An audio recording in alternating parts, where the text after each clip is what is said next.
অনেক সুন্দর একটা ফুলের বাগান তৈরি করা হচ্ছে। আমরা প্রতিনিয়ত এই জায়গাটাতে বসি, আড্ডা দেই। আজকে ছুটির দিন, তাই এখানে বসা হচ্ছে না, দোকানটাও বন্ধ। চায়ের দোকান, খুব সুন্দর চা তৈরি করা হয়, অনেক আড্ডা হয়। আমরা যারা কোম্পানির লোকজন আছি তারা এই জায়গাতে বসে অনেকক্ষণ সময় ব্যয় করি। অফিস যখনই শেষ হয়ে যায় তখনই আমরা এই জায়গাতে এসে আড্ডা দেই। সেই জায়গাটিকেই সুন্দরভাবে ফুলের বাগান তৈরি করা হচ্ছে। আমাদের রুমন ভাই, যার এটা দোকান, সে এবং তার মেয়ে এই ফুলের বাগান তৈরি করতে ব্যস্ত আছে। বিভিন্ন ধরনের ফুল আছে, গাঁদা ফুল, গোলাপ ফুল, তারপর মরিচের গাছ, অনেক ধরনের ফুল। এই যে বাপ মেয়ে মিলে বাগান তৈরিতে ব্যস্ত।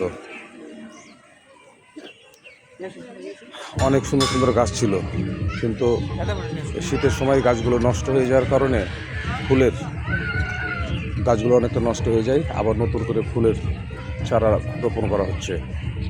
ভালো লাগে যখন অনেকগুলো ফুল থাকে, তখন জায়গাটি খুবই সুন্দর লাগে। তো নতুন করে আবার পরিচর্যা করা হচ্ছে, নতুন করে আবার গাছ লাগানো হচ্ছে। অনেক গাছ লাগানো হলো এখন, বিভিন্ন ধরনের ফুল।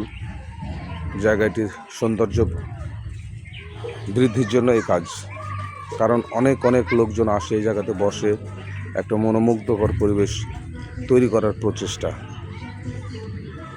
তো যেমন সুন্দর গাছগাছালি, তেমন সুন্দর পরিবেশ, তেমন সুন্দর এখানে একটা আড্ডা হয়। কিছুদিনের মধ্যে গাছগুলো হয়তো বড় হয়ে যাবে, তখন আরও ভালো লাগবে। সবাই আমরা এই জিনিসটা উপভোগ করব, বসবো। জায়গাটির নাম হচ্ছে মালগুদামের কড়াইতলা। এই একটা কড়াইয়ের গাছ, বিশাল গাছ, অনেক বছর আগের। রাত 12টা পর্যন্ত, 1টা পর্যন্ত এখানে একেবারে সরগরম হয়ে থাকে সব সময়। সুমিষ্ট চা, আরও অনেক কিছু।